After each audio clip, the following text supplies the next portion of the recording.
Hi guys, this is day 21 of the A2 Economics Revision Challenge, and today we are doing policies to correct unemployment. When we look at policies to correct unemployment, we're looking broadly at two kinds of policy: demand side policies and supply side policies. As when we look at causes of unemployment, unemployment is caused by both demand side reasons and supply side reasons. The demand side causes are disequilibrium unemployment, which leads to what we call involuntary unemployment, while unemployment that happens at the equilibrium we normally associate with supply side causes, and that's why it's called voluntary unemployment or natural rate of unemployment. So when we look at unemployment, the disequilibrium and equilibrium unemployment, for disequilibrium, we are saying that we would want to use what we call demand side policies, which is basically fiscal and monetary. And for equilibrium unemployment, we want to use what we call supply side policies, which is basically the policies that are designed to improve aggregate supply of the economy. Now, when we look at disequilibrium unemployment, we've already discussed this in the last videos about fiscal and monetary policies.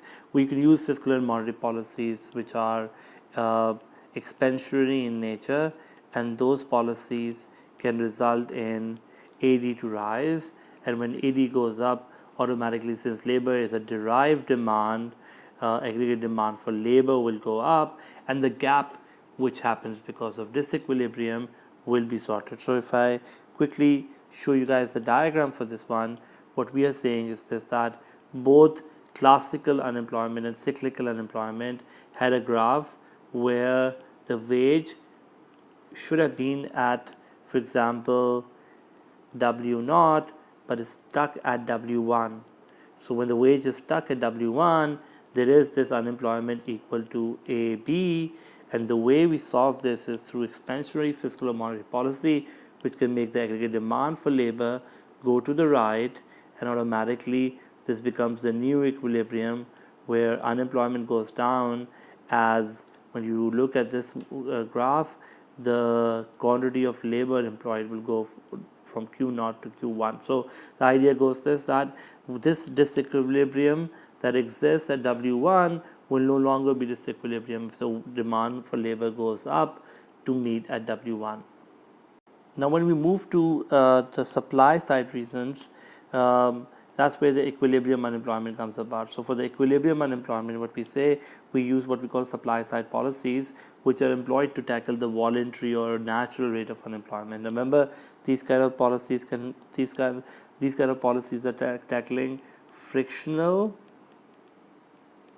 seasonal, and structural unemployment. Remember, frictional unemployment happens because people have information gaps, so they're looking for better jobs or better kind of work, and for that they need more information. For seasonal, it's a lack of skills because it's a time of the year when you are unemployed, and if you have more skills, you will not be seasonally unemployed. Similarly, for structural unemployment, this kind of unemployment can be solved through what we call skill training, more mobility of labor, as people have lost their jobs on a long-term basis, and the only way they can gain it is through regaining more skills. So all of this can be sorted through what we call supply side policies. And so what are supply side policies? Well, these are policies which are designed to basically increase productivity and shift the aggregate supply of an economy to the right. We say this when we look at supply side policies. We say this: supply side policies increase the long run capacity of the economy and can lead to an improvement in the international competitiveness of the economy.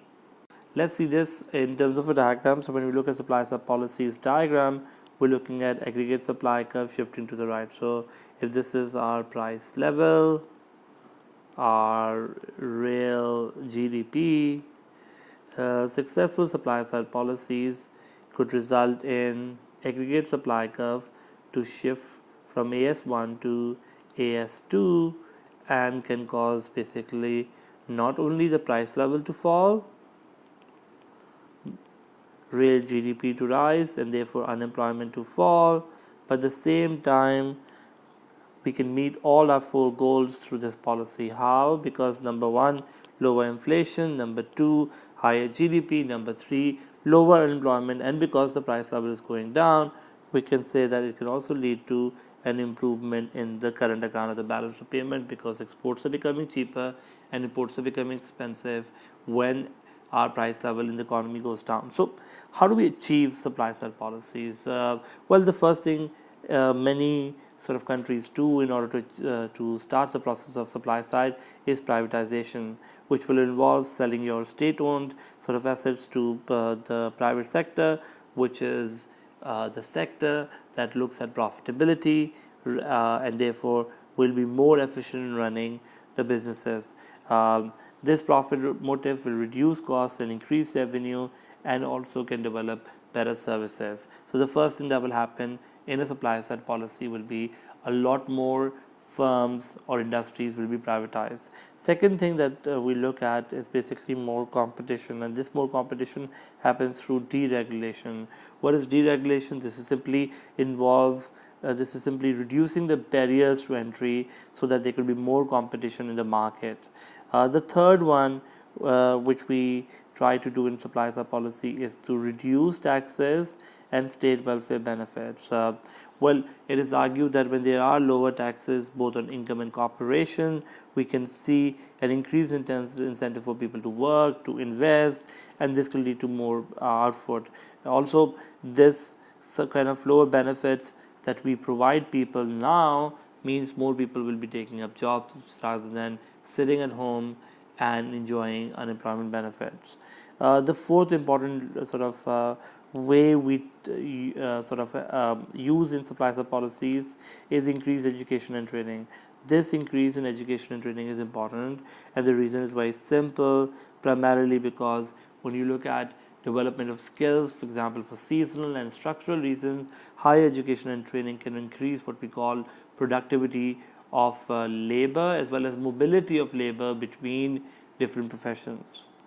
Number 5 is about improving what we call transport and infrastructure. So when we improve transport infrastructure, there is more likely to be lower costs, and this lower cost can be very useful for firms to do better business.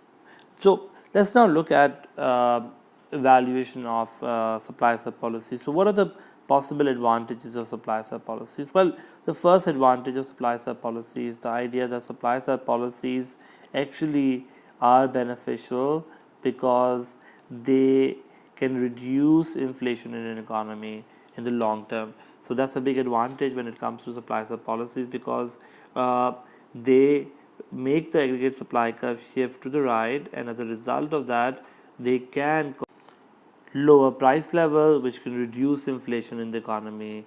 And this kind of reduction in inflation is long term also, because you're trying to gain efficiency and productivity, which is an important or feature for any country to get comparative advantage against other countries. The second important thing we look at from supply side policy is that they can help in creating real jobs, because your AS curve is shifting to the right, unemployment goes down, and this is like a sustainable growth which is long term, and it has a positive effect on labor productivity and competitiveness. Increases in competitiveness will also improve the balance of payment, because our price level is going down. We are reducing domestic inflation, and therefore exports will become cheaper and imports will become relatively expensive for the country. Third important sort of factor which makes supply side policies probably the most popular policies these days is the fact that there is likely to be less conflict when it comes to supply side policies. All our four major macroeconomic goals will be met through supply side policies, as the price level will be lower, so stable prices. There will be higher GDP because aggregate supply curve is shifting to the right, so there will be sustainable growth. There will also be full employment as we make aggregate supply curve shift to the right, and the fact that prices are lower, you will also have balance of payment improvement that is likely to happen. But there is Also, a lot of debate against what we call supply side policies. So, what are the possible disadvantages of supply side policies? Well, first disadvantage of supply side policy is the fact that it takes a lot longer than demand side policies to work its way through the economy.